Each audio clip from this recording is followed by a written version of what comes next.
कौन बना हैवान, सभी गुत्थियां सुलझाएंगे हम। देखिए तहकीकात सोमवार से शनिवार रात 10:30 बजे सिर्फ चैनल 1 न्यूज पर।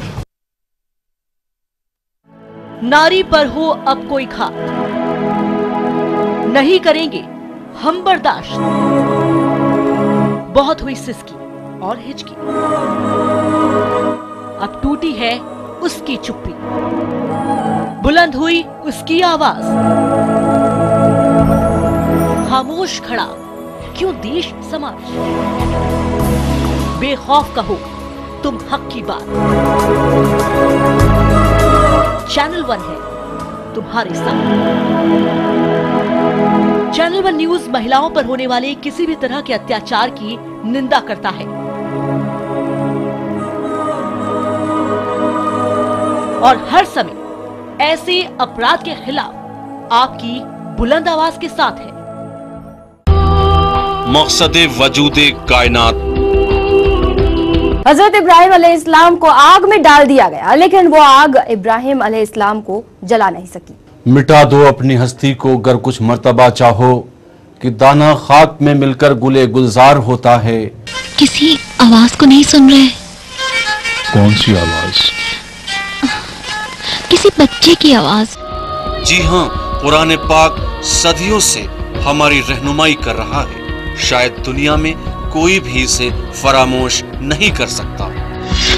हिंदुस्तान की तारीख में पहली बार इस रोशन हकीकत को लेकर हाजिर हैं हम। देखिए हमारी खुसूसी पेशकश सदाए हक, सिर्फ चैनल 1 न्यूज पर।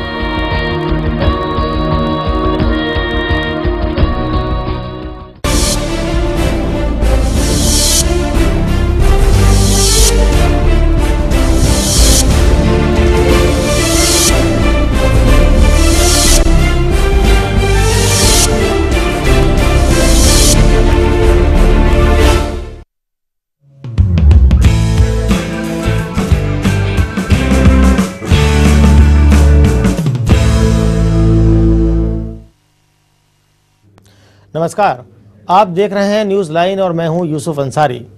दिल्ली गैंगरेप मामले के बाद से ही बेतुके बयानबाजी का दौर जारी है। पहले तो नेता ही विवादित बयान दिया करते थे, लेकिन अब संत आसाराम बापू भी इस फेरिस्त में शामिल हो गए हैं। न्यूज़ लाइन में इस मुद्दे पर चर्चा करेंगे, लेकिन न्यूज़ लाइन की शुरुआत करते हैं खौफ में गुनाहगारों से। मेडिकल की छात्रा को तड़पा कर मौत देने वाले गुनहगार अब खुद मौत के खौफ में हैं।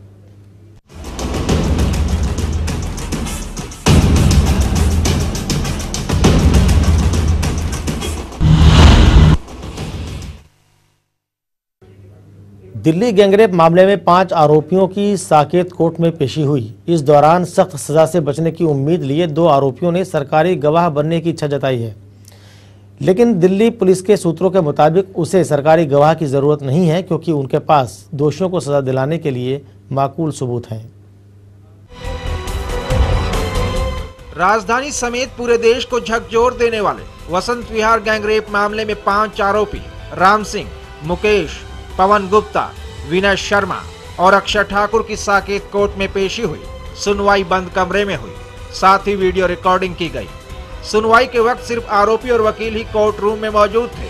आरोपियों को चार्जशीट की कॉपी भी दी गई। सुनवाई के दौरान मुख्य आरोपी राम सिंह और उसके भाई मुकेश ने अदालत के समक्ष बचाव के लिए सरकारी वकील की मदद लेने की गुहार लगाई, जबकि 2 आरोपियों ने सरकारी गवाह बनने की इच्छा भी जताई, जिससे उन्हें सजा तो मिले लेकिन सख्त सजा से बचा जाए। बच जाए। आरोपी पवन गुप्ता और विनय शर्मा ने सरकारी गवाह बनने की इच्छा जाहिर की है। मेट्रोपॉलिटन मजिस्ट्रेट के मुताबिक आरोपी पवन और विनय सरकारी गवाह बनने के लिए कोर्ट में आवेदन दायर कर सकते हैं, लेकिन सवाल ये उठता है कि जब चार्जशीट दाखिल कर दी गई, केस आरोपियों के खिलाफ मजबूत हो, तो फिर सरकारी गवाह बनाने की जरूरत क्यों है? अगर 2 आरोपियों को सरकारी गवाह बनना था तो वो चार्जशीट दाखिल होने से पहले बन सकते थे। ऐसे में अब जब सुनवाई शुरू हो चुकी है तो सरकारी गवाह बनने की इच्छा जताना साफ तौर पर जाहिर करता है कि सख्त सजा से बचा जा सके। हालांकि खबरों के मुताबिक दिल्ली पुलिस को सरकारी गवाह की जरूरत नहीं है, क्योंकि उनके पास पर्याप्त सबूत है। जिससे वह आरोपियों को सख्त से सख्त सजा दिला सकते हैं। जिस तरह से इस रेयरेस्ट ऑफ रेयर मामले में एक आरोपी नाबालिग का टैग लगाकर सजा से बचता हुआ दिख रहा है, तो 2 आरोपी सरकारी गवाह बनकर कड़ी सजा से बचने के जुगाड़ में हैं। तो क्या ऐसे में मान लिया जाए कि लकवाग्रस्त कानून का फायदा उठाते हुए राजधानी को शर्मसार करने वाले कुछ दरिंदे बच जाएंगे? आर के रावत के साथ कमलाकांत, चैनल 1 न्यूज। तो देखा, मौत के खौफ से बचने के लिए 2 आरोपियों ने खुद सरकारी गवाह बनने की बात इच्छा जताई है, लेकिन दिल्ली पुलिस का साफ तौर पर कहना है कि उसके पास माकूल सबूत हैं और उसे सरकारी गवाहों की ज़रूरत शायद पेश नहीं आएगी। इस मुद्दे पर हम बात करेंगे और हमारे साथ मौजूद हैं वरिष्ठ कांग्रेसी सांसद रशीद मसूद साहब हमारे साथ होंगे, बीजेपी के राष्ट्रीय मंत्री श्याम जाजू हमारे साथ होंगे और अरविंद शुक्ला जो कि सुप्रीम कोर्ट के वकील हैं, सुप्रीम कोर्ट के एडवोकेट हैं, वो हमारे साथ होंगे। हमारे पॉलिटिकल एडिटर इरफान रसूल भी हमारे साथ होंगे और आम आदमी पार्टी से सुरजीत दास गुप्ता भी हमारे साथ मौजूद हैं। तो सबसे पहले हम चलते हैं रशीद मसूद साहब के पास। मसूद साहब, जो ये मामला सामने आया है कि 2 आरोपी जो खुद गैंगरेप के आरोपी हैं और मर्डर के आरोपी हैं, अब वो सरकारी गवाह बनना चाहते हैं, तो क्या माना जाए कि मौत का खौफ उनके ऊपर साफ दिख रहा है? देखिए, मेरा अंदाज ये है कि मौत के खौफ की ही वजह से, मौत का खौफ हो या कोई भी खौफ हो, वो खौफजदा होकर के सरकारी गवाह बनना चाहते हैं। और मेरी राय यह है कि उनको किसी भी कीमत पर सरकारी गवाह बनने नहीं देना चाहिए, इसलिए कि इसमें सबूत इतने वाफिर हैं कि कोई ज़रूरत है नहीं उनको सरकारी गवाह बनाने की। एक उसका साथ आदमी लड़का था, उसको वही सबूत है, फिर मेडिकल एविडेंस है, फिर लड़की का खुद अपना वो है, तो इसलिए कोई ज़रूरत नहीं है, मैं नहीं समझता हूँ। और किसी भी कीमत पर बनाना नहीं चाहिए, वरना तो ये तो एक एस्केप करने का, एक रास्ता निकालने की कोशिश की जा रही है। तो रशीद साहब, ये माना जाए कि जो एक बात काफ़ी दिन से उठ रही थी कि भाई इस तरह की सज़ा दोषियों को दी जानी चाहिए ताकि बाकी लोगों को भी उससे इबरत हासिल हो, तो ये बात कहीं ना कहीं सही साबित हो रही है कि जब लड़की की मौत के बाद उन पर 302 दफ़ा लगाई गई है तो उसके बाद से मौत का खौफ उन पर तारी होने लगा है। तो कहीं ना कहीं ये बात एक तरह से साबित होती है कि अगर कड़ी सज़ा का प्रावधान होगा तो शायद ऐसे लोग इबरत हासिल कर सकेंगे। देखिए, मैं नहीं समझता हूँ कि कड़ी सज़ा ही सिर्फ काफ़ी हो सकती है। वो माहौल भी कि जिसमें लोग इन चीज़ों को बुरा समझने लगें, वो माहौल भी हमें पहले देश में क्रिएट करना पड़ेगा। ये अनफॉर्चुनेट बात है कि हम अपने ज़िंदगी के जो आम जिंदगी है उस माहौल में सेक्स की बातें, सेक्स के मुताल्लिक मजाक, सेक्स का इस्तेमाल बहुत आम हो गया है।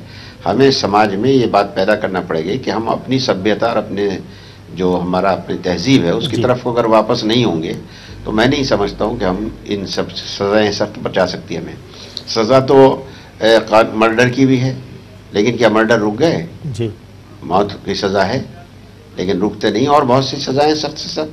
तो खाली सज़ा से काम चलने वाला नहीं है, बल्कि अवेयरनेस लोगों में भी पैदा होनी है और उनका मिजाज बनाना पड़ेगा लोगों को कि लोग इसको बुरा समझने लगें जैसे पहले समझते थे।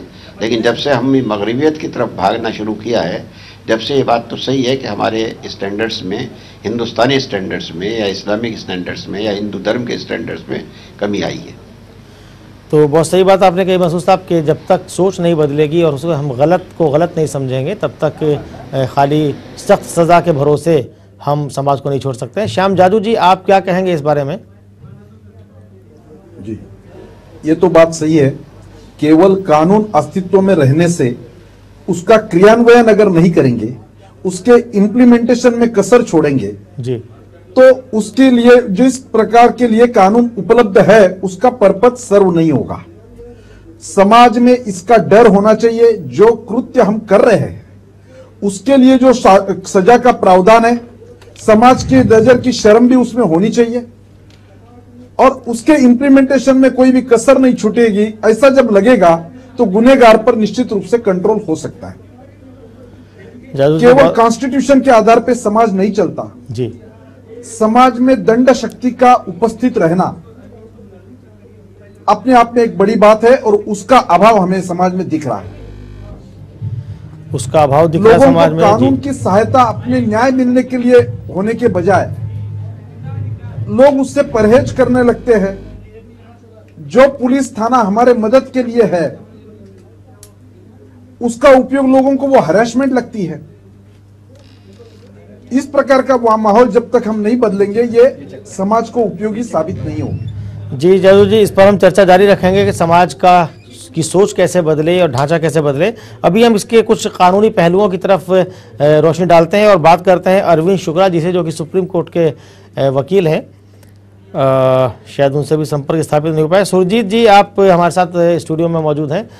आपका क्या कहना है? अभी आपने सुना रशीद मसूद साहब को और श्याम जादू जी को, इनका कहना है कि सिर्फ सख्त सजा काफ़ी नहीं है, समाज की सोच भी बदलना बहुत ज़रूरी है। जी, ये बात तो सही है कि सख्त सजा सिर्फ अपने आप में काफ़ी नहीं है। देखिए, कानून का खौफ वकीलों और जजों की वजह से नहीं आता। जो अपराधी मानसिकता के लोग हैं, उनमें कानून का खौफ पुलिस की वजह से आता है।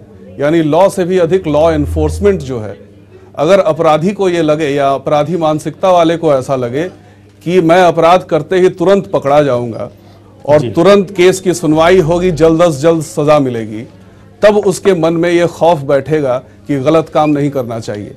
लेकिन इसके लिए जो पूरी व्यवस्था की आवश्यकता है, वो व्यवस्था फिलहाल अनफॉर्चुनेट कहना पड़ेगा कि आज़ादी के 65 साल बाद भी वो व्यवस्था हमारे पास नहीं है।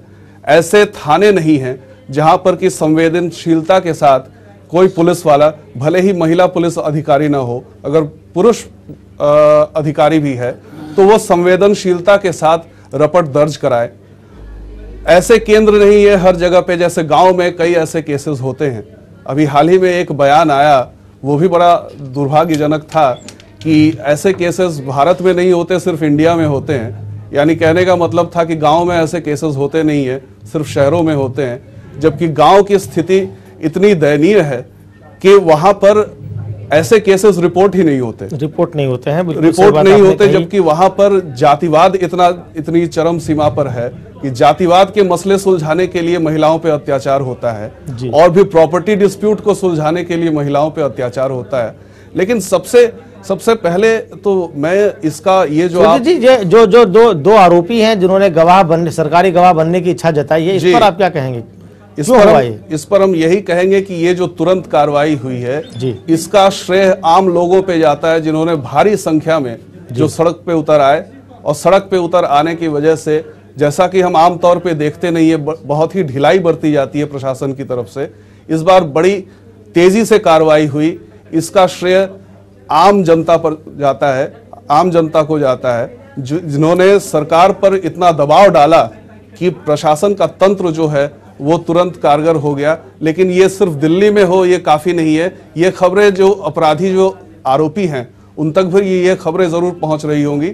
और ये खौफ ज्यादा उनको इसलिए है कि लोगों का दबाव इतना ज्यादा है कि सरकार चाहे भी तो ढिलाई नहीं बरत सकती। इरफान रसूल साहब हमारे साथ मौजूद है, हमारे राजनीतिक संपादक। इरफान साहब, जो अभी बात हुई कि खौफ में है गुनहगार और उसी की वजह से अब वो सरकारी गवाह बनने की कोशिश कर रहे हैं, लेकिन जो शिकंजे में आ गए हैं वो तो खौफ में है, लेकिन उसके बावजूद भी समाज में जो ऐसे दरिंदे मौजूद हैं जो नज़र बचते ही या मौका मिलते ही महिलाओं की इज्जत के साथ खेलते हैं, उनके साथ रेप करते हैं। कल ही नोएडा में फिर एक गैंगरेप हुआ है और कई और भी खबरें आई हैं। दिल्ली की एक कांस्टेबल के साथ बस में छेड़खानी हुई। तो लगता नहीं कि सब जो शिकंजा में सिर्फ उन्हीं पे खौफ है, जो बाहर है उन पे कोई खौफ नहीं है।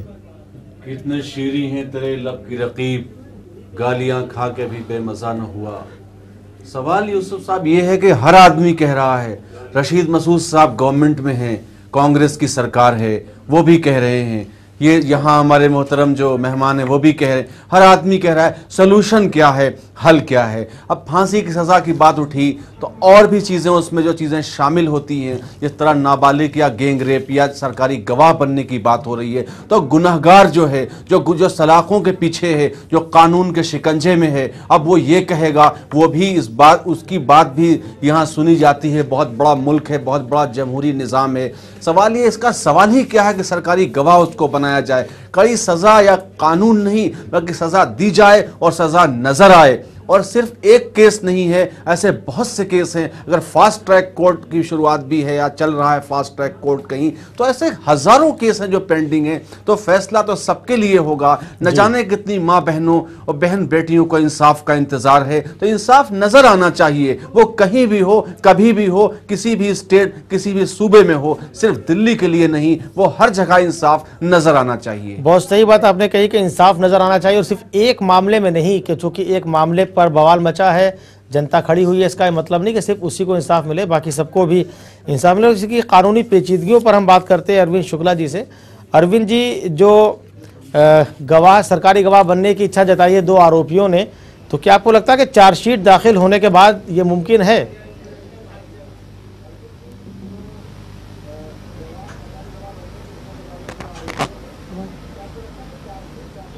लगता है अरविंद जी से संपर्क स्थापित अभी नहीं हो पाया। हम चलते हैं रशीद मसूद साहब के पास। रशीद साहब, जो भी हमारे संपादक इरफान रसूल साहब बता रहे थे कि साहब सवाल ये नहीं है कि सिर्फ एक मामले में हो। आज ही सुप्रीम कोर्ट के चीफ जस्टिस अल्तमश कबीर साहब ने हिदायत दी है सारी हाई कोर्ट्स को कि बहुत जल्द फास्ट ट्रैक कोर्ट जो है वो बन जाने चाहिए। तो आपको लगता है कि निज़ाम में कुछ थोड़ा बहुत सुधार होता नज़र आ रहा है? सुधार होता नजर नहीं आ रहा है, सुधार होना चाहिए जी। देखिए, इतने पेंडिंग केसेस पड़े हुए हैं कि 20-20 साल, 25-25 साल मुकदमात को तय होने में लग जाते हैं। और जब इतना लंबा अरसा चलता है तो आदमी परेशान तो ज़रूर हो जाता है, लेकिन खौफ और डर उसका नहीं निकल जाता है। तो फास्ट ट्रैक कोर्ट्स होने चाहिए, और वो स्पेसिफिक क्राइम्स के लिए होने चाहिए। हर क्राइम के लिए अगर आप अभी नहीं कर सकते हैं तो कुछ स्पेसिफिक क्राइम्स के लिए फास्ट ट्रैक कोर्ट हो जाएं, ताकि उनको जल्दी से जल्दी सज़ा मिल सके और आवाम में को भी सेटिस्फेक्शन मिल सके। तो ये आपने बात कही कि फास्ट ट्रैक कोर्ट होने चाहिए, क्योंकि गैंगरेप मामले में के बाद तो पूरा देश उबल पड़ा है, और सुप्रीम कोर्ट की तरफ से भी हिदायत जारी हुई है कि सभी अदालतें फास्ट ट्रैक कोर्ट जल्द से जल्द बनाएं। आज भी अल्तमश कबीर साहब ने ये बात कही है। तो क्या उम्मीद की जानी चाहिए कि फास्ट ट्रैक कोर्ट जल्द बनेंगे? और कितनी म्याद होनी चाहिए? 6 महीना, साल भर या 3 महीना? कितनी म्याद इसकी माकूल होगी? नहीं, देखिए 3 महीना में मेरा ख्याल में इसको निपटाना चाहिए। अभी आपने पिछले दिनों पढ़ा होगा कि राजस्थान में 1 महीने में एक केस को निपटा दिया गया जी। तो जब 1 महीने में निपट सकता है तो 3 महीने में भी मैं समझता हूँ कि निपटने में कोई बहुत ज़्यादा प्रॉब्लम नहीं है। और ये केस टू केस डिपेंड करेगा, क्योंकि बाज़ जगह जैसे ये केस है, रेप केस है, इसमें गवाहों की बहुत ज़्यादा ज़रूरत ही नहीं है, तो ये केस तो बहुत जल्दी निपट सकता है, 1 महीने के अंदर भी निपट सकता है।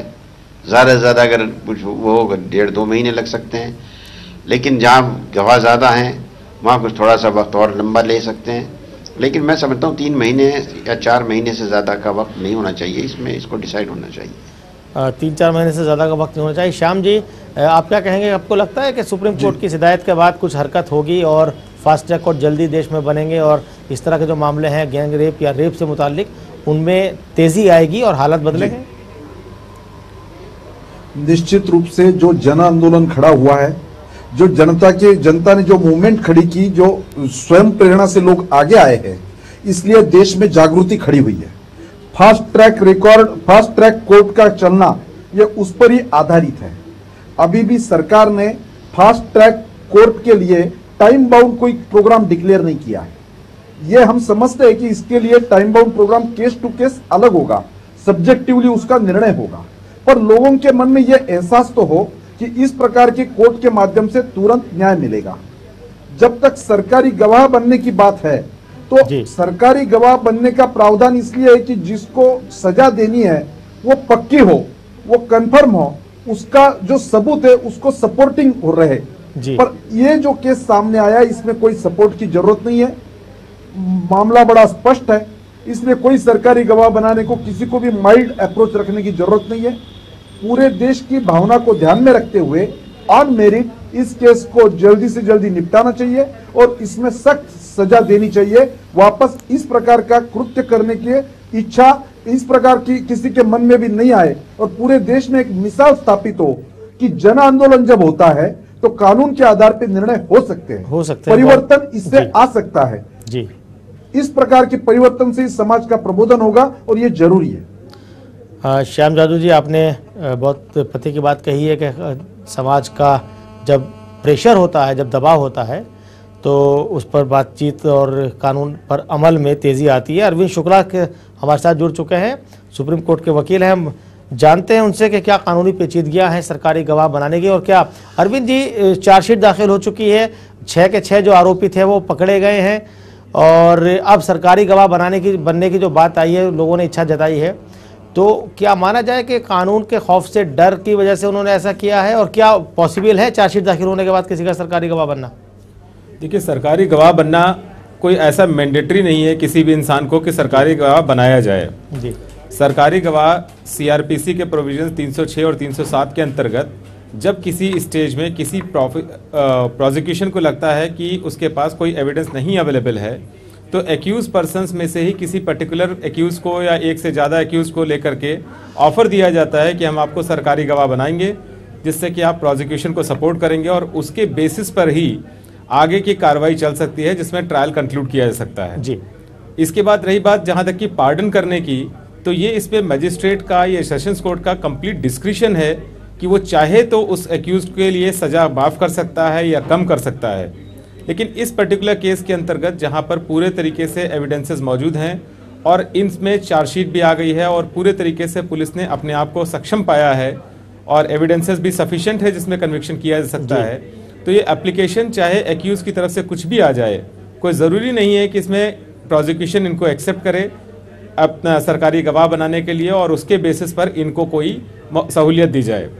दूसरा चीज़, अगर ये सहूलियत के साथ में इस आधार पर चाहते हैं कि हमें सरकारी गवाह बनाया जाए, तो मैं समझता हूं कि इनके सरकारी गवाह बन जाने के बाद भी 100% कोर्ट का डिस्क्रिशन है कि अगर कोर्ट चाहे तो कोई रिलैक्सेशन दे, अदरवाइज पूरे तरीके से जो भी इनके ऊपर ऑफेंस साबित होता है उसके बेसिस पर कन्विक्शन किया जा सकता है। अच्छा, पूरे केस की नोयत को देखते हुए आपको क्या लगता है कि कहीं, क्योंकि इनके ऊपर जो पहले मुकदमा दर्ज हुआ था रेप के साथ साथ किडनैपिंग और लूट डकैती, और बाद में 307 का जो मुकदमा था वो 302 में तब्दील हो गया, तो 302 में चूंकि फांसी की सज़ा हो सकती है, तो क्या लगता है कि उस फांसी की सज़ा से बचने के लिए या उसके डर से इन्होंने सरकारी गवाह बनने की इच्छा जताई है?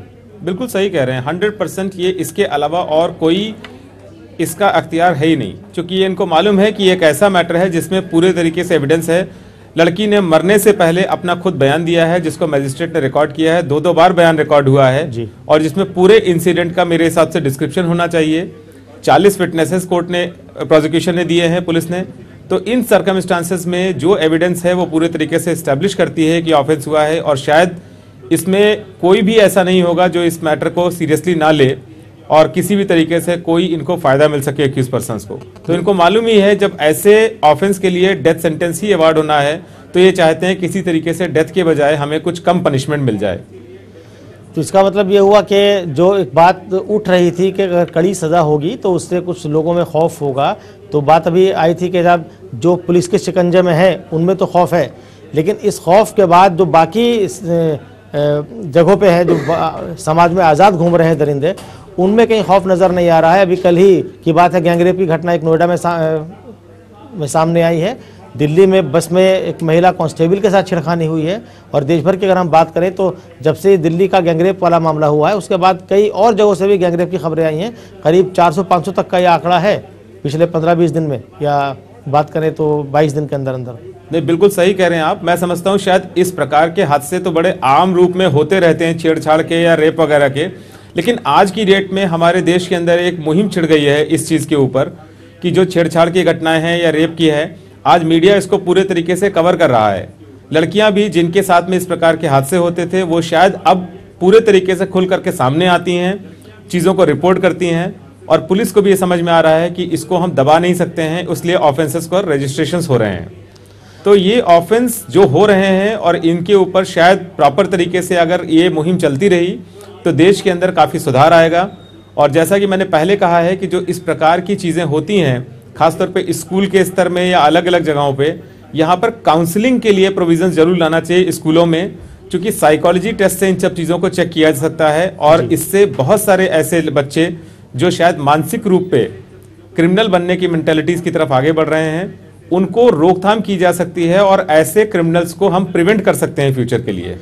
जी अरविंद जी, बहुत सही बात आपने की, काउंसलिंग होनी चाहिए। तो रशीद मसूद साहब से जानना चाहते हैं। रशीद मसूद साहब, आप केंद्र सरकार का एक तरह से हिस्सा हैं, जिस पार्टी की सरकार है उसके आप एक बड़ा अहम हिस्सा हैं, वरिष्ठ नेता हैं। तो क्या इस तरह की काउंसलिंग की जरूरत जो अरविंद शुक्ला जी जता रहे हैं, क्या आपको भी लगता है कि वो है और एजुकेशन सिस्टम में उस तरह की चीज़ें शामिल होनी चाहिए? हाँ, देखिए, अगर समाज को आपको चेंज करना है तो समाज में एजुकेशन तो आपको देनी पड़ेगी। और एजुकेशन से ज़्यादा मैं समझता हूँ कि एक जो डर और खौफ ऊपर वाले का, चाहे उसे आप ईश्वर कहिए, अल्लाह कहिए, किसी भी नाम से पुकारिए, वो डर और खौफ जो है वो समाज में से ख़त्म हो गया है बिल्कुल। और उसी वजह से हम सोचे समझे ऐसी हरकतें कर रहे हैं जो इंसानियत को शर्मसार कर रही हैं। तो मैं समझता हूँ उसके भी एक ज़रूरी मॉरल एक बूस्टर की भी ज़रूरत है समाज को, और समाज में ही से अंदर से ही पैदा करना पड़ेगा, वरना खाली सज़ाएँ, सख्त सज़ाएँ इन चीज़ों को वो नहीं कर सकती हैं, प्रिवेंट नहीं कर सकती हैं। क्या तस्वीर हो सकती है, कैसे हो सकता है ये मॉरल बूस्टर? देखिए, मॉरल बूस्टर आप एजुकेशन में जो क्लासेस हैं उसके अंदर कोर्स का हिस्सा बनाइए, जहाँ मॉरली आपको, आज क्या हो रहा है, आप आज मॉरली हम नहीं कर रहे हैं, क्या उठाते हैं कि हमें सेफ सेक्स कैसे किया जा सकता है, ये एजुकेशन हमें देनी चाहिए, सेक्स के बारे में पता होना चाहिए बच्चों को। ये तो हंगामा मचाते हैं, लेकिन सेफ सेक्स से बचना चाहिए शादी से पहले, ये कोई आज तक आवाज़ नहीं उठ रही कहीं से भी, ना अखबारों में मैं देख रहा हूँ, ना कहीं से देख रहा हूँ, ना कोई इंटेलेक्चुअल्स का ये जोर है इस बात पे, बल्कि बेराह रवि तो रहे लेकिन रेप ना हो, ये कोशिश है जनरली। जी श्याम जी, जो रशीद मसूद साहब कह रहे हैं कि साहब समाज के अंदर जो नैतिकता है और चीज़ों को सही तरह से नहीं रखा जा रहा है, कितना सहमत आप इससे हैं और इसे कैसे ठीक किया जा सकता है? निश्चित रूप से सोशल अवेयरनेस जब तक बढ़ेगी नहीं, समाज में संवेदनशीलता जब तक बढ़ेगी नहीं, ये बातें ठीक नहीं होगी। रास्ते से आदमी गुजर रहा है, रास्ते के साथ में कोई एक्सीडेंट हुआ है, वो वहां रुकने की हिम्मत नहीं करता, वो वहां रुक के कोई मदद नहीं करता, क्योंकि उसके मन में भाव है अगर वो आगे पुलिस थाने में फोन करेगा, आगे उसको अस्पताल लेके जाएगा तो सबसे पहले इसकी तलाशी ली जाएगी, इसको पूछे जाएंगे 4 सवाल। जिस हैरेसमेंट को वो डर रहा है, इसलिए वो मदद के लिए रुकता नहीं है। धीरे धीरे असंवेदनशीलता बढ़ने लगी है। कोई भी आदमी संकट में है, वो बस 4 बार पुलिस थाने के इर्द गिर्द घूम रही है, वो मदद के लिए मांग रहे हैं, उसको कपड़े मिल नहीं रहे हैं, ये क्या है? इसके लिए तो कोई कानून नहीं है कि मदद नहीं करना, पर लोग पुलिस के परेशानी से, पुलिस के हरासमेंट से लोग डर रहे हैं। पुलिस वाले जब तक ऐसा नहीं करेंगे कि इस प्रकार की मदद करने वालों को प्रमोट नहीं करेंगे, उनकी मदद को अप्रिशिएट नहीं करेंगे, तब तक ये भाव जगेगा नहीं। समाज में नैतिकता बिल्कुल नहीं है, ये बात नहीं है जी। समाज संवेदनशील भी है। इतना बड़ा आंदोलन कोई भी नेता ना होते हुए स्वयं प्रेरणा से आगे आया है। इतनी कड़ाके की ठंड में आज भी जंतर मंतर पे लोग बैठे हैं, सब पढ़े लिखे लोग, सब युवा लोग। ये जो एक्टिविज्म है, इसका भी एक वैल्यूएशन है, उसको मैं कम नहीं करना चाहता। और इस प्रकार की समाज की जो विकृति है, वो केवल सेक्स एजुकेशन से पूरी नहीं होगी जी। समाज में विकृत लोगों को पनिशमेंट मिलती है, समाज उनको घृणित करता है, ऐसे कलंकित लोगों को बायकॉट किया जाएगा। ऐसी धारणा जब अपने आप बनेगी तो समाज एक दंड शक्ति के रूप में खड़ा होता है जी। कानून उसको सपोर्टिंग रहेगा, न्याय व्यवस्था उसको न्याय दिलाएगी। अभी न्याय व्यवस्था पर से भी लोगों का विश्वास उड़ रहा है, अरे क्या करेंगे, कितने दिन कोर्ट में केस चलेगी। ये सब बातों का यही तरीका है कि संवेदनशील मन से ही समाज के क्वेश्चन को सही जवाब मिलेगा। और मैं आशावादी हूं, निश्चित रूप से इस प्रकार की घटनाओं ने जिस प्रकार से समाज को झकझोरा है, समाज विचार करने लग गया है, तो विचारवंत पढ़े लिखे लोग देहात से लेकर सभी जगह पे लोग स्वयं प्रेरणा से आगे आ रहे हैं और ये अप्रिशिएटेबल है जी। बहुत सही बात आपने कही कि समाज में सबको कानून का भी खौफ रहे, न्याय प्रक्रिया भी ठीक हो और नैतिक मूल्य भी ऊपर रहे। रसूल साहब, ये सारी चीज़ें कैसे आ सकती हैं? मुझको भी पढ़ किताब हूँ, मजमून ख़ास हूँ, माना तेरे निसाब में शामिल नहीं हूँ मैं। रशीद मसूद साहब की आवाज़ सुन रहा हूँ मैं।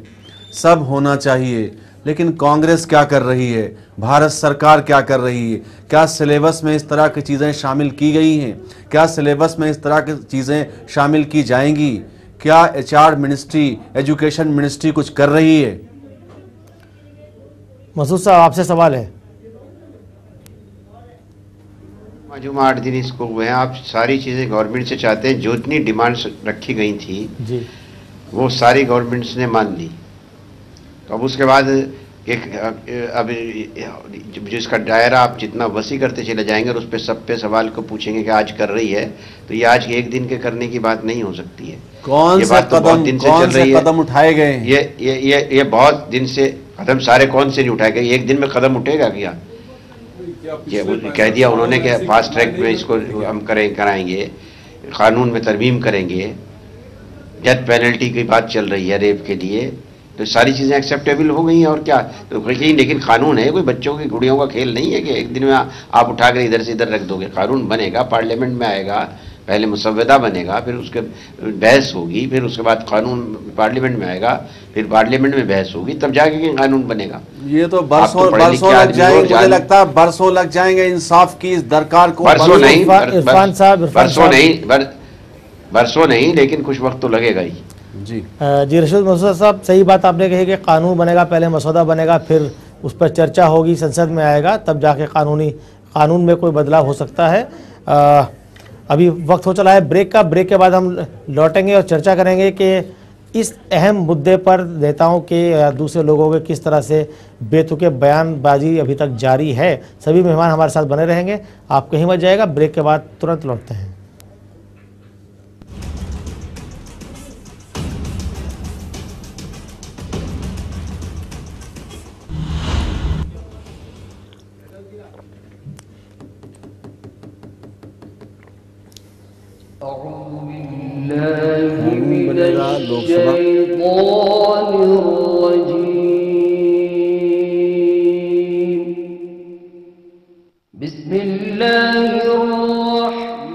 देखिए रोजाना सुबह 6 बजे अलिफ टाइम, सिर्फ चैनल 1 न्यूज पर।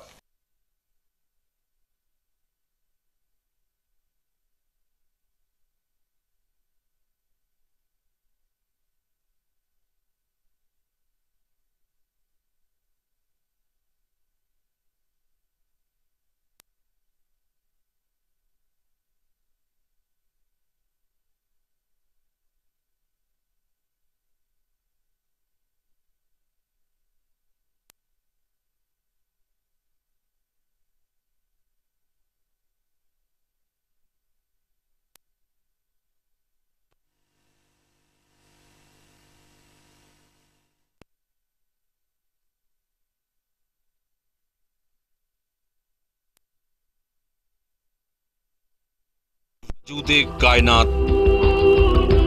हजरत इब्राहिम अलैहिस्सलाम को आग में डाल दिया गया, लेकिन वो आग इब्राहिम अलैहिस्सलाम को जला नहीं सकी। मिटा दो अपनी हस्ती को गर कुछ मर्तबा चाहो, कि दाना खाक में मिलकर गुले गुलजार होता है। किसी आवाज को नहीं सुन रहे? कौन सी आवाज? किसी बच्चे की आवाज। जी हाँ, कुरान पाक सदियों से हमारी रहनुमाई कर रहा है। शायद दुनिया में कोई भी इसे फरामोश नहीं कर सकता। हिंदुस्तान की तारीख में पहली बार इस रोशन हकीकत को लेकर हाजिर हैं हम। देखिए हमारी खुसूसी पेशकश सदाए हक, सिर्फ चैनल 1 न्यूज पर।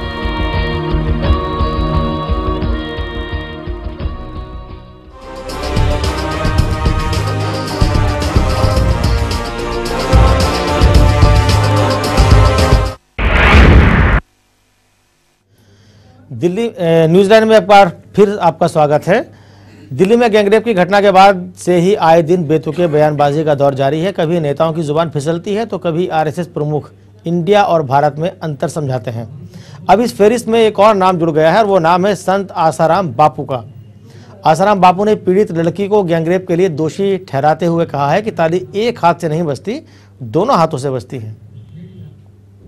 जिन्होंने गलती की शराबी थे, अगर उस कन्या ने सारस्वती मंत्र लिया होता, गुरु दीक्षा ली होती, तो बॉयफ्रेंड के साथ पिक्चर देखकर जिस किसी बस में घुसती नहीं। अगर घुस भी गई तो 6 शराबी थे, 5 या 6 जो भी थे, भगवान का नाम लेती और एक का हाथ पकड़ती, तेरे को तुम्हें भाई मानती हूँ। दो को बोलती, भैया मैं अबला हूं, तुम मेरे भाई हो, धर्म के भाई हो। भगवान का नाम लेकर हाथ पकड़ती, पैर पकड़ती, इतना दुराचार नहीं होता। गलती एक तरफ से नहीं होती। संत की यह संत वाणी है। गैंगरेप मामले के बाद बेतुके बयान तो बहुत आए, लेकिन आसाराम बापू के शर्मनाक बयान को सुनकर शायद शर्म को भी शर्म आ रही होगी। लेकिन संत जी को तो अपने बेतुके बयान पर अफसोस तक नहीं है। अगर अफसोस होता तो शायद अब तक माफी मांग चुके होते। संत आसाराम ही इकलौते नहीं है जो दिल्ली गैंगरेप मामले पर उल जुलूल बोलने वाले हैं। अब आपको कुछ और बयान सुनाते हैं जो कुछ नेताओं की मानसिकता दर्शाते हैं। सबसे पहले जेडीयू सांसद जय नारायण निषाद को सुनते हैं, जो देश में महिलाओं के खिलाफ बढ़ रहे अपराध के लिए शराब और पहनावे को जिम्मेदार मानते हैं। हर एक आदमी चाहते हैं कि हम मॉडर्न हो जाएं। ब्रिटिश कल्चर आ गया है। फॉरेन में रेप नाम की कोई चीज नहीं है।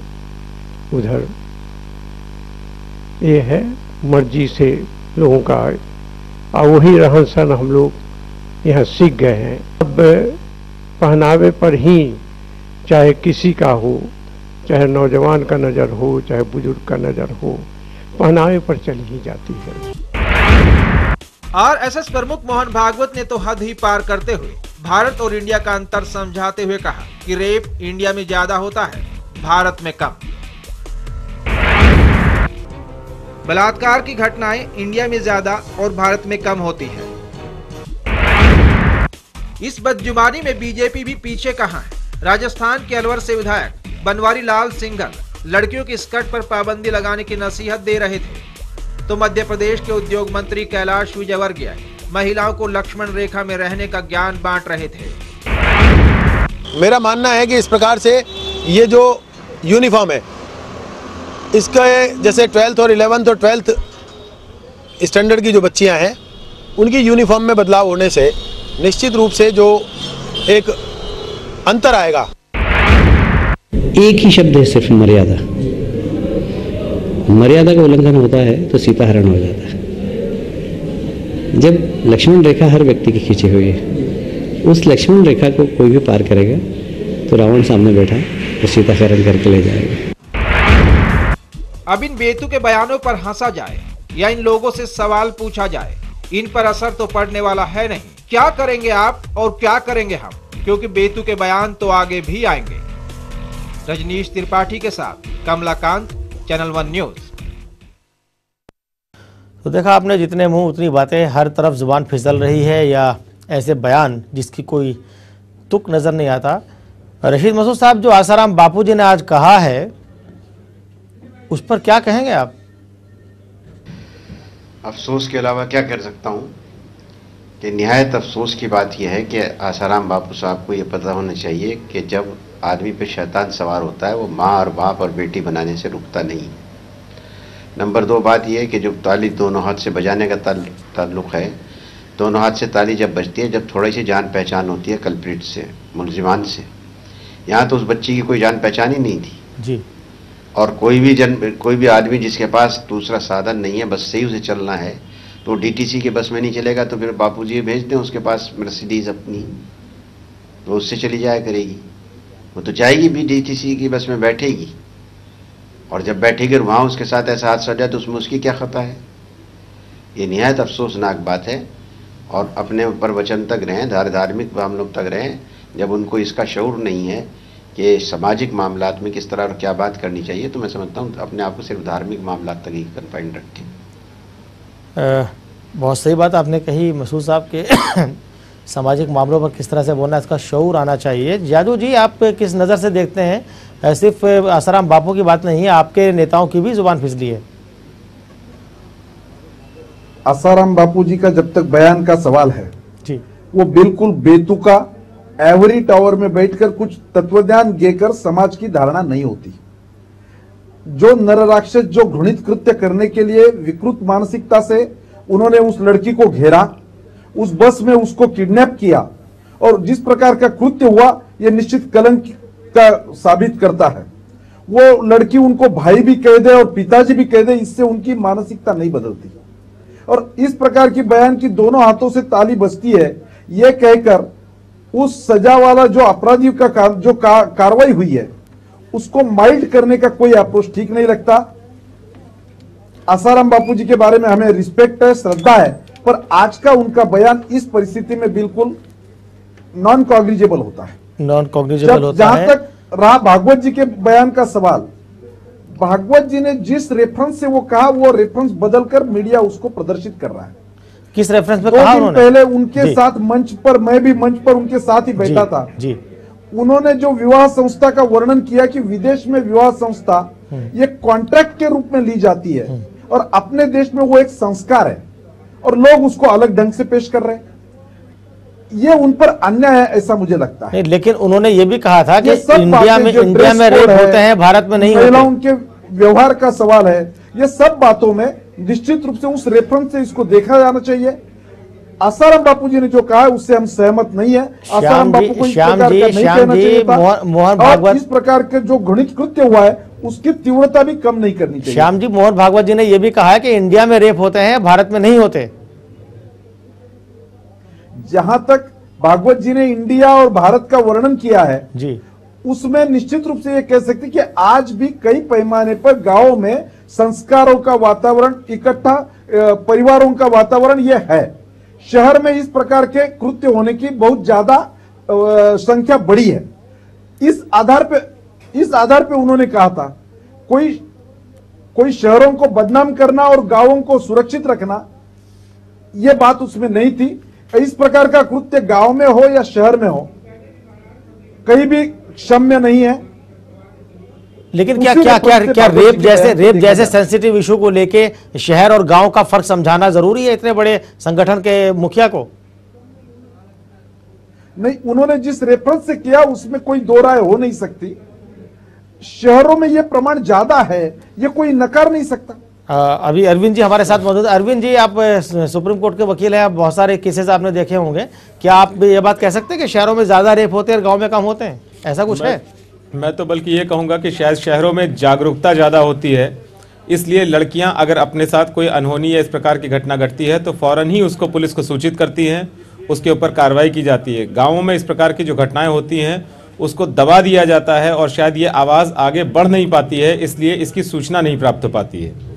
रसूल साहब, सामाजिक डर जो चलता रहता है, इसके अंतर्गत बहुत सारी लड़कियां हैं जो इस प्रकार की घटनाएं, कई बार ऐसा भी देखा गया है कि पारिवारिक में स्तर पर भी, परिवार के अंदर भी ऐसी घटनाएं हो जाती हैं और उस प्रकार की घटनाओं को पूरे तरीके से समाज में दबा दिया जाता है और ये मैटर्स रिपोर्ट भी नहीं हो पाते हैं। एक कानून के जानकार की हैसियत से अगर आप इस पर देखें, जो आसाराम बापू ने कहा कि वो लड़की उन्हें अगर भाई बना लेती और भाई कहती, भाई का वास्ता देती, तो उसके साथ शायद ऐसा नहीं होता। कितना सहमत है जहां पर सगी बहन के साथ रेप हो रहा है, बाप बेटी के साथ रेप कर रहा है? देखिए, साधुवाद के स्तर पर अगर इस चीज को देखा जाए तो मैं समझता हूं शायद आशाराम जी ने अपने स्तर पर सोच करके कहा कि शायद वो भाई बनाती तो हो जाता, लेकिन मैं समझता हूं कि जैसे राशि साहब ने भी कहा कि जिसके मन में शैतान हावी होता है तो उसको इन सब चीज़ों का कोई असर नहीं होता है। वो पूरे तरीके से शैतानी तबीयत से इस प्रकार के कार्यक्रम कर रहा होता है और उसको आप भाई बनाइए, माँ बनाइए, बाप बनाइए, कुछ नहीं फर्क पड़ता है। और वैसे भी आजकल तो विशेष स्तर पे ऐसी घटनाएं रोज देखी जाती हैं जहां पर पारिवारिक स्तर पे, जैसे मैंने बताया, बाप के अगेंस्ट ऐसे केसेस आते हैं जहां पर अपनी बेटी के साथ में लोग रेप करते हुए नजर पाए जाते हैं। तो इन चीज़ों का कोई फर्क नहीं पड़ता है। और रही बात, मैं समझता हूँ कि शायद जो आशाराम जी के लिए मेरी पूरी श्रद्धा भी है, पर ये ताली दोनों हाथ से बजती है। शायद ये तो बिल्कुल नहीं कहना चाहिए, क्योंकि इस प्रकार की घटना के लिए कोई भी किसी भी स्तर से कोऑपरेट नहीं कर रहा है। और जब ऐसी चीज़ों का कोई इन्विटेशन नहीं है, कोई कोऑपरेशन नहीं है, तो ये ताली बजने वाला कार्यक्रम बिल्कुल नहीं हो सकता है। ये पूरे तरीके से ऐसी अनहोनी घटना है जिसकी सिर्फ भर्त्सना की जा सकती है और ऐसे इसके अलावा कुछ नहीं किया जा सकता है। आप कानून के जानकार हैं, आपको लगता है कि इस तरह की बेतुकी बयानबाजी किसी धारा के अंतर्गत कोई अपराध आती है या सिर्फ हम नैतिकता की बात करके छोड़ देंगे? हमारे डेमोक्रेटिक सेटअप के अंदर राइट टू फ्रीडम है। जब तक कि हम किसी ऐसी चीज़ को ना कहें जो किसी दूसरे के लिए किसी स्तर पर उसको कानूनी रूप से या उसको सामाजिक रूप से डिफेम करती है, तो उसके लिए तो चीज़ें हो सकती हैं। अदरवाइज आप अपने डेमोक्रेटिक सेटअप में जो चाहिए कहते रहिए, तो इसके लिए कुछ नहीं है। लेकिन ये जरूर है कि जहां तक कि आशाराम बापू जी का है, सब लोग बड़ी श्रद्धा से उन्हें देखते हैं, तो ऐसे बयान उनसे अपेक्षा नहीं किए जाते हैं। और अगर ये बयान मैं समझता हूँ शायद उनके मुंह से किसी दूसरे भाव में निकला है, गलत तरीके से निकला है, तो उनको भी इसका क्लैरिफिकेशन जरूर देना चाहिए, जिससे कि सामाजिक स्तर पे जो उनकी प्रतिष्ठा है, जो उनका सम्मान है, उसमें कहीं ठेस ना पहुंचे, लोगों के उनके प्रति जो भावनाएं हैं उसमें कहीं परिवर्तन नहीं आना चाहिए। आशाराम बापू से ऐसे बयान की अपेक्षा नहीं की जाती, लेकिन क्या संघ प्रमुख से ऐसे बयानों की अपेक्षा की जाती है जैसे बयान उनकी तरफ से आए हैं? बस जैसे आपने बताया कि वो उन्होंने भारत और इंडिया को अलग अलग कर दिया है, तो आज भी उनके मन में एक भावना है कि शायद भारत देश एक अलग देश है और इंडिया दूसरा देश है। दूसरी चीज जहां तक की सवाल है कि एक दूसरी मैंने चीजें देखी है जो कई नेताओं के थ्रू आई हैं कि पहनावे के ऊपर इस प्रकार की चीजों के ऊपर शायद चीजें बढ़ती हैं। मैं इससे बिल्कुल असहमत हूं। आज की डेट में पहनावे का जहां तक की सवाल है, जरूरतें हैं इस प्रकार की। लड़कियां जो काम करती हैं समाज के अंदर, एक कंधे से कंधा मिला करके चलती हैं, उनको पैंटे भी पहनना पड़ता है, स्वेटर्स पहनना पड़ता है और पूरे तरीके से समाज में आगे से बढ़ करके काम करना पड़ता है। सिर्फ ये कहना कि साड़ी पहन ले और उसके बाद वो पूरी तरीके से सती सावित्री हो जाती, मैं इसको बिल्कुल नहीं मानता हूँ। साड़ी पहन लेने से आधा पेट खुला रहता है, आधी पीठ खुली रहती है, आधा शरीर दिख रहा होता है, तो इन चीज़ों का कोई मायने नहीं रखता। अब समाज बदल रहा है, हम लोग बहुत आगे बढ़ रहे हैं और इस आगे बढ़ने की परिभाषा के साथ साथ हमें अपने समाज के अंदर विकसित समाज की तरफ बढ़ने के साथ साथ मानसिकता को डेवलप करना चाहिए। लोगों के अंदर इस प्रकार की जागरूकता लानी चाहिए कि लोग कभी इस प्रकार की चीज़ें देखें तो फौरन ही प्रोटेस्ट करें, रिपोर्ट करें। आज मेरे किसी क्लाइंट ने एक चीज़ बताई जो मुझे बड़ा अच्छा लगा सुन करके कि दो लड़के एक ऑटो में जबरदस्ती दो लड़कियां बैठी थी, उनके साथ बैठने की कोशिश करने लगे, तो ऑटो वाले ने बहाना बना करके कि वो अपने घर पे फोन कर रहा है, उसने पुलिस को फोन किया और फौरन ही पुलिस ने उसको पहुंच करके और उन लड़कों को पकड़ा। तो शायद इस प्रकार की जो घटनाएं हो रही हैं उसमें लोग जागरूक हो जाएं, लोग फौरन पुलिस को रिपोर्ट करना शुरू कर दें, तो मैं समझता हूं इस प्रकार की काफी घटनाओं को रोका जा सकता है। जी रसूल साहब, आपने देखा बयानबाजी लगातार चल रही जब से लड़की के साथ गैंगरेप हुआ है और उसके बाद कहीं ना कहीं से रोजाना खबर आती है कि साहब आज उन्होंने कुछ ऐसा बोल दिया, आज उन्होंने कुछ ऐसा बोल दिया। ये जुबान फिसल रही है या कहीं ना कहीं जो गैंगरेप हुआ उसको जस्टिफाइड करने की कोशिश? ये जो बीजेपी के लीडर मोहन भागवत की तरफ से बोल रहे हैं, इनसे मैं ये कहूंगा कि उन्होंने ये नहीं कहा, उन्होंने वो नहीं कहा, वो शायद आपके सवाल को टाल रहे हैं। वो इस बात का जवाब दे नहीं पा रहे हैं कि आरएसएस प्रमुख ऐसी बात क्यों कही उन्होंने और क्या उनको पूरा अधिकार है ये बात कहने का। भारत और इंडिया को अलग करना चाहते हैं, आखिर ये क्यों कह रहे हैं और क्यों कहना चाहते हैं। और फिर मैं वही बात कहूंगा कि इंसाफ होगा तो सिर्फ दिल्ली की इस बेटी के साथ नहीं बल्कि पूरे भारत में जहां जहां ऐसा हुआ है, अगर उसके साथ इंसाफ होता तो शायद ये नौबत ना आती। और इंसाफ देना होगा और इंसाफ देने के लिए भारत सरकार को गौर करना होगा। रशीद मसूद साहब भी अपनी बात से कहीं ना कहीं जवाब से बच रहे हैं कि सरकार क्या कदम उठा रही है, और सरकार अगर बहुत ज्यादा लंबे समय तक कदम उठाएगी तो शायद इंसाफ ऐसा लगेगा कि अब इंसाफ नहीं मिलने वाला है और मजलूम को इंसाफ ये सरकार देगी कि नहीं देगी। मसूद साहब आपसे सवाल है। जी मैं रसूल साहब से कहना चाहता हूं कि आपको इतनी मालूमात तो होनी चाहिए कि सरकार का दायरा कहां से शुरू होता है और कोर्ट का दायरा कहां से शुरू होता है। जहां तक सरकार का दायरा है वो अपना तमाम काम इस केस के मुताबिक मौजूदा कानून के मुताबिक कर चुकी है, अब उसमें कुछ और करना बाकी नहीं है। अब कोर्ट का दायरा रह गया, कोर्ट को सरकार मजबूर नहीं कर सकती। हम डेमोक्रेसी में हैं, कोर्ट भी इंडिपेंडेंट है, वो कोई मातहत नहीं है सरकार का। इन चीज़ों को आप लोगों को एजुकेट करना आप भी नहीं चाहते हो अवाम को।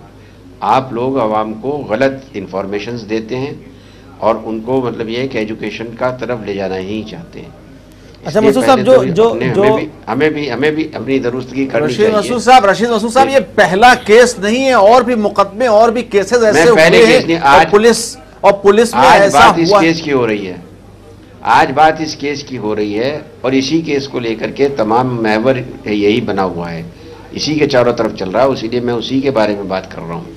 बाकी केसेस चल रहे हैं पहले से, वो होते रहेंगे जब तक कानून उस पर नहीं आएगा, और वो भी कोर्ट के ऊपर है कि जब कोर्ट में चला जाए तो फिर कोर्ट के ऊपर है वो, फिर उसमें सरकार का कुछ नहीं रहता है। मसूद साहब, जो बात अभी चल रही थी, जो बयानों पर बात चल रही थी लगातार, जी मैं वहीं आ रहा हूँ। मोहन भागवत साहब बातें कर रहे हैं जी। मोहन भागवत साहब का बयान निहायत अफसोसनाक है और श्याम जी जो उसको डिफेंड करने की कोशिश कर रहे हैं, मैं ये कहना चाहता हूँ कि जिस इंडिया के तसव्वुर उनके दिमाग में और जिस इंडिया की वो बात कर रहे हैं, उस इंडिया में तो रेप होता ही नहीं, रेप नाम की चीज़ ही नहीं है। इसलिए कि वहाँ तो लिव इन पार्टनरशिप हो गई है, वहाँ सेक्स विद कंसेंट है, उसे कोई बुराई नहीं समझ रहा है सेक्स को। जो हम जिस चीज़ के लिए लड़ रहे हैं वो तो उस इंडिया की बात कर रहे हैं, उस हिंदुस्तान की बात कर रहे हैं, उस भारत की बात कर रहे हैं जहाँ सेक्स को शादी से पहले बुरा समझा जाता है। और वहाँ अगर आप देखिए तो वहाँ देहात में ज़्यादा केसेस सेक्स के हो रहे हैं, ये रेप के हो रहे हैं। और वहीं छोड़ दीजिए, आप शहरों के अंदर भी अगर आप लेके बात करते हो तो शहरों में भी झुग्गी झोपड़ियों में ज़्यादा रेप के केसेस होते हैं बनिस्बत किसी और उनके। और उन लोगों के साथ ज़्यादा केसेस होते हैं कि जो वाकई हिंदुस्तानी लोग होते हैं, जो सेक्स को शादी से पहले बेहतर नहीं समझते हैं। जिस इंडिया की आप बात कर रहे हो उसमें तो रेप होता ही नहीं है, रेप बहुत मामूली रेप होता है। जो मौजूदा हमारी रेप की तारीफ है, रेप की डेफिनेशन है उसके मुताबिक, तो निहायत अफसोसनाक बात है। और श्याम जी को एक्सेप्ट कर लेनी चाहिए, इस बारे में कोई शर्मिंदगी नहीं होनी चाहिए। यहाँ ये बात गलत की गई है और इस बात को नहीं कहना चाहिए था।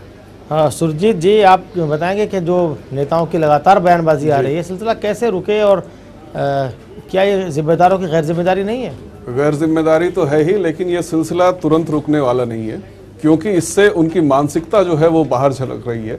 अब तक वस्त्र पे जो बात हो रही थी, इस पे आप ये भी देखें कि 3-4 साल की बच्ची के साथ बलात्कार हो रहा है, तो उसने कौन से गलत कपड़े पहने हुए होते हैं कि उसके साथ ऐसा जघन्य जो है अपराध किया जाता है। ये जिसके साथ गैंगरेप हुआ उसने कौन से कम कपड़े पहने? जी बिल्कुल, जाड़े का मौसम है तो लोग जाहिर है कि सर से पांव तक ढके हुए हैं। यहाँ पर तो ड्रेस की बात ही नहीं होनी चाहिए। और अपराधी मानसिकता के जो लोग हैं उनको ड्रेस का बहाना नहीं चाहिए होता है। जो बच्चियों के साथ जो बलात्कार हो रहा है, छोटी छोटी बच्चियों के साथ, इससे ये बात जाहिर होती है कि ड्रेस का कोई बहाना है ही नहीं। और जहां तक नैतिकता का सवाल है तो सरकारी पक्ष सिर्फ भाषणबाजी करके इस पर अपना पलड़ा नहीं झाड़ सकती। आप ये देखिए कि पिछले 65 सालों में शिक्षा व्यवस्था किनके तहत था? उन्होंने शिक्षा व्यवस्था में नैतिकता को स्थान दिया क्यों नहीं? ऐसे वर्कशॉप क्यों नहीं किए गए? और कहा जा रहा है कि अगर शिक्षा के द्वारा इन लोगों में मानसिकता परिवर्तन की जाती तो ऐसा नहीं होता। तो आज की व्यवस्था ये है कि प्राइवेट स्कूल से मालिक पैदा होते हैं और जो सरकारी स्कूल है उससे नौकर पैदा होते हैं। वहां पर जो मौजूदा करिकुलम है उसी को ढंग से उसका पालन नहीं किया जाता, तो ये नए नए वर्कशॉप आप कहां से पालन करेंगे? वैसा उनके पास ढांचा ही नहीं है। जहां तक प्राथमिकता का सवाल है, आप प्राथमिकता का सवाल है, पहले सत्र में बात हो रही थी फास्ट ट्रैक कोर्ट की। जी। तो आप देखिए कि सरकार की प्राथमिकता क्या है। एयर इंडिया जैसे एक सिख जो एविएशन सेक्टर है उसको खड़ा करने के लिए हजारों की लागत, हम अपनी बहस को पॉलिटिकल बात कर रहे हैं, हम अपनी बहस को महत्व रखते हैं उसी मुद्दे पर जिस मुद्दे पर हम बात कर रहे हैं। मैं व्यवस्था की बात कर रहा हूँ। फास्ट ट्रैक में ऑफ ट्रैक जा रहे हो, नहीं, आप अपने पॉलिटिकल आइडियोलॉजी को पेश कर रहे हो। फास्ट ट्रैक पॉलिटिकल बात अभी हम जिस मुद्दे पर बात कर रहे हैं उस पर हम अपनी बातचीत को मुद्दे से बात बयानबाजी आप देखिए कि मानसिकता झलक रही है। आपने बयानबाजी के बारे में पूछा, जी बहस कीजिए तो उस मुद्दे पे कीजिए, वरना पॉलिटिकल बहस नहीं। ये तो कार्यक्रम के एंकर जो है वो तय करेंगे, आप तय नहीं कर सकते। सुरजीत जी, जो बयानबाजी पर बात हो रही है, बयानबाजी पर जो जिम्मेदार लोग हैं उन्हें इतने गैर जिम्मेदारी के बयान नहीं देने चाहिए, बात इस पर हो रही है। हाँ, तो जिम्मेदार जो लोग हैं, इस प्रकार के फास्ट ट्रैक कोर्ट की निर्मित करने के लिए भी सरकार को 65 साल की वेट करनी पड़ी। इतनी बड़ी घटना होती है, इतना निंदनीय कृत्य राजधानी में होता है। श्याम जी, बीच में आपकी भी सरकार आई है, खड़ी होती है, उसके बाद फास्ट ट्रैक कोर्ट होगा। श्याम जी सरकार ने बीच में आपकी भी सरकार रही है लगातार। 1998 से लेके 98 से लेके 2004 तक आप लोग सत्ता में थे, तब भी ये बात ध्यान नहीं आई। इसलिए ये 65 साल में 6 साल केवल दूसरी सरकार थी, तो उन 6 साल में आपने क्यों नहीं सोचा? कांग्रेस सरकार का योगदान है। 6 साल में आपने क्यों नहीं सोचा? संस्कारों का महत्व नहीं है, या नैतिकता नहीं है, कानून का डर नहीं है, सजा का प्रावधान नहीं है, फास्ट ट्रैक कोर्ट का प्रावधान नहीं है। ये सब कांग्रेस की देन है। लोग गुनहगार घूम रहे हैं, उनको प्रतिष्ठा मिल रही है, पुलिस थाना आधार नहीं लग रहा है लोगों को। जिन राज्यों न्याय व्यवस्था कौन सा स्वर्ग, पॉलिटिकल बहस पे भी हम तैयार हैं। कांग्रेस की देन है पॉलिटिकल बहस भी करने के लिए। श्याम जी, आपसे मसूद साहब ने पूछा था, जो आपने डिफेंड किया मोहन भागवत जी के बयान को, आपको मानना चाहता है कि उन्होंने गलत बयान दिया है, उस पर आप बात। और भी कई नेताओं के बयान आपके आए, आपके कैलाश वर्गीय बात कर रहे हैं लक्ष्मण रेखा की, कि लक्ष्मण रेखा लांघोगे तो रावण सामने बैठा होगा। कॉन्टेक्स्ट छोड़ के नहीं सोचना चाहिए। उस आदमी का कहने का इंटेंशन क्या है, ये देखकर उसका परीक्षण होना चाहिए। जी क्या क्या क्या कांग्रेस वाले इस विषय में माहिर है जी कि वो इश्यू डाइवर्ट कर देते हैं। इश्यू डाइवर्ट करके मूल मानसिकता कैसे चेंज होगी, समाज को पुलिस आधार कैसे लगेगा, गुनेगारों को सजा कैसे मिलेगी, ये इश्यू छोड़ दिए। राजस्थान के आपके नेता, राजस्थान के आपके विधायक थे, उन्होंने कहा कि साहब स्कर्ट पर बैन लगा देना चाहिए। वो किस संदर्भ में बात उन्होंने कही कि स्कर्ट पर बैन लगा देना चाहिए, यही रेप के लिए दोषी है? पहनावे से, इससे, ये सब बातें से उत्तेजना निर्माण होती है या आदमी के मन में क्या भाव तैयार होता है, वो सब विषय अलग है। उनकी चर्चा करने का ये टाइम नहीं है। सवाल जो विषय है, मूल विषय, यही तो मूल विषय है। अभी हम बात कर रहे हैं बेतुके बयानों पर। आप इस बयान को बेतुका मानते हैं कि नहीं मानते हैं? सही मानते हैं उसके? हमने पहले ही कह दिया, आज आसाराम बापूजी ने जो बयान दिया वो ठीक नहीं है। श्याम जी से बात हो रही है, मोहन भागवत आसाराम बापू के अलावा हमने मोहन भागवत जी का बयान दिखाया, विजय वर्गीय का बयान दिखाया, हमने आपके राजस्थान के जो विधायक है उनका बयान हमने दिखाया। उन सबके बारे में बात कीजिए ना। ये सभी नेताओं के बयानों का भी भाव अगर ध्यान में लेंगे तो मर्यादा का महत्व तो है ही जीवन में। सवाल आज के कॉन्टेक्स्ट में ये बोलना जरूरी है क्या नहीं, ये है। तो आपको लगता है जरूरी है आज के कॉन्टेक्स्ट में बोलना? समस्या हम क्यों डाइवर्ट कर रहे हैं? आपको लगता है कि आज के कॉन्टेक्स्ट में बोलना जरूरी है? ये सब जो कैलाश वर्गीय ने बोला या जो बेनीवाल जी ने बोला और जो मोहन भागवत जी ने बोला, आज के परिप्रेक्ष्य में बोलना जरूरी है, सही है? उस परिप्रेक्ष्य में ही इसका आकलन होना चाहिए, इसका परीक्षण होना चाहिए। देखिए, मैं शायद जी अरविंद, इसमें कुछ कहना चाहूंगा जरूर। मैं सब लोगों की चर्चा देख रहा हूं, अलग अलग पार्टियों के विषय पे चर्चा देख रहा हूं।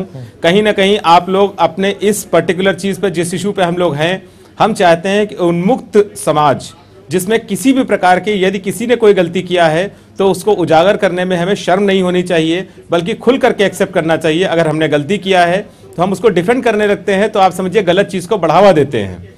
और जब तक हम बढ़ावा देते रहेंगे गलत चीजों को तो समाज में कुरीतियां फैलती ही रहेंगी। और हमें चाहिए कि आज चीजों को इस स्तर पर लेकर के आए कि यदि कोई गलती है तो उसको समाज को सुधारने के लिए लेकर के आए। मैं समझता हूं कि शायद आज अगर किसी ने गलती किया है तो उसमें हम कुरेद करके नई चीजों को लेकर के आए और नई नई पहलुओं पर चर्चाएं करें, इससे बजाय ऐसे समाज की निर्माण करें, ऐसे समाज की स्थापना करें जो ऐसे लोग जिन्होंने किया है उनको कंडेम किया जाए। और दूसरी चीज, ऐसी शिक्षा का प्रावधान लेकर के आए किसी अच्छे पॉजिटिव एटीट्यूड से, जिसमें सब लोग सहयोग दें। जैसे मैं समझता हूं विदेशों में अगर आप देखिए, अमेरिका में देखिए, एक बार इलेक्शन होने के बाद अपोजिशन कहीं नहीं दिखाई पड़ता, लेकिन हमारे देश में अपोजिशन हर स्तर पर हर दिन दिखाई पड़ता है। जिस दिन इलेक्शन खत्म होता है और जब इलेक्शन अगला आता है तब तक अपोजिशन ही दिखता रहता है। तो शायद देश के लिए मुझे एक बड़े अच्छे समाज की आवश्यकता है जिसमें अपोजिशन का तर्क सिर्फ इतना होना चाहिए कि हम समाज के साथ में, समाज की भलाई के लिए सारी पार्टी के लोग मिल करके कार्य करें। जी शुक्ला जी, बहुत सही बात आपने कही कि देश के लिए सबको मिलकर काम करना चाहिए और इसका बाकायदा ऐलान भी करना चाहिए। यूसुफ साहब, मैं एक सवाल करना चाहूंगा अरविंद जी। जी अरविंद, सुरजीत जी, आप किसी और दिन हम बात करें क्योंकि अभी हम लोग वक्त हमारा बहस का पूरा हो चुका है। आज के न्यूज लाइन में इतना ही। हम सभी मेहमानों का शुक्रिया अदा करते हैं। रशीद मसूद साहब, आपका बहुत बहुत शुक्रिया, और श्याम जी आपका भी बहुत बहुत शुक्रिया। अरविंद जी, आप हमारे स्टूडियो में आए, आपका बहुत बहुत शुक्रिया। सुरजीत जी, आपका भी शुक्रिया। इरफान रसूल साहब, आपका भी बहुत बहुत शुक्रिया। 1 घंटा हमने इस दोनों अहम मुद्दों पर चर्चा की। न्यूज लाइन में इतना ही। फिर होगी मुलाकात किसी और मुद्दे के साथ। तब तक मुझे यानी यूसुफ अंसारी को दीजिए इजाजत। नमस्कार।